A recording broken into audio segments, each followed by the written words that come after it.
Killer for Killers has finally came out. Now listen here, sport. I thought it was a decent film. It had its ups and downs. I mean, the best part was probably the ninja story. We need to get a live action adaptation of the feudal Japan Predator. They kind of just. I appreciate the thought of giving us that in animation, but I want it in live action.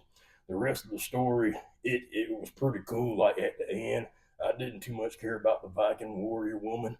The pilot, he was annoying as hell, but when it got towards the end, explaining how all of them still alive and they all on this planet with these predators, I thought that was pretty cool, and it made a good tie-in to another Predator movie that I think was highly underrated.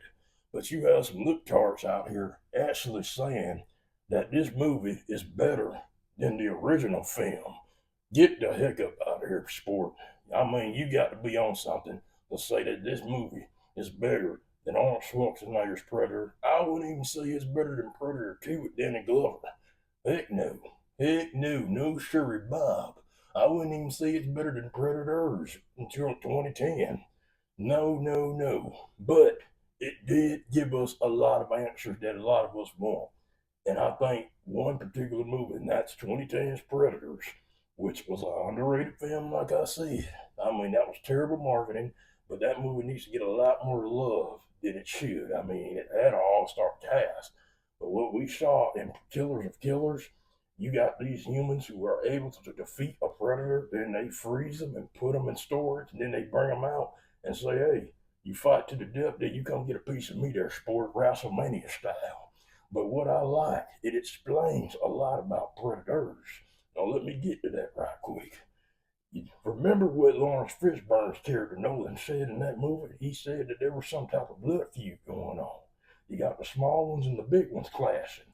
Now it seems to me that this probably takes place longer, probably a distant future before Killers of Killers. I'm just speculating. We don't know the time gap between these two films, but it made a lot of sense. Maybe these two different tribes of predators ain't rocking with each other. You got one that's probably just freezing humans that defeat a predator on the planet Earth and say, hey, we're going to do it this way. Then you got these big mofos over here. They're just saying, hey, F all that. Let's just grab a bunch of humans that got some bodies on their mantle and let's throw them on a desolate planet and let's hunt them for fun, for the fun of it. I think that explains a lot about what we got with Adrian Brody and Marshall Ali, Walter Goggins, and all of them in that movie. And we may get to see those two characters. That's the only Predator movie, when you think about it, that didn't have a happy ending. I heard a lot of people saying, oh, there's never any Predators winning. I actually think the Predators got the last laugh because those people got stuck on that planet. Adrian Brody and Isabel never got off. So you can bring them back. You can bring back Dutch. You can bring back Hannigan. I mean, both Danny Glover and Arnold Schwarzenegger both are old as dirt. You gonna have to do something animation style. Them, they just ain't got it in them no more. They be walking around doing those type of stunts. You got to do them in animation form. I like the little Indian girl, Naru, whatever her name is. You can bring her back too, I guess.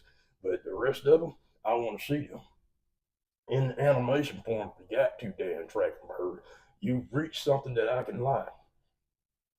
I didn't like half of this movie, but majority of it, I thought you had made a good idea to bring all these characters together, which a lot of us are going to be tuning in to see what you do next. I know we got that other live action movie coming up with the Predator Badlands.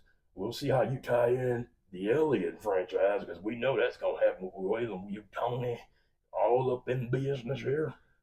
But yeah, I don't think this movie's up there with those two films. You hear me there? And now let's get to another debate. You got some people crying, talking about, oh, it's too many humans. They're beating too many predators. Listen here, look hard. Think about it.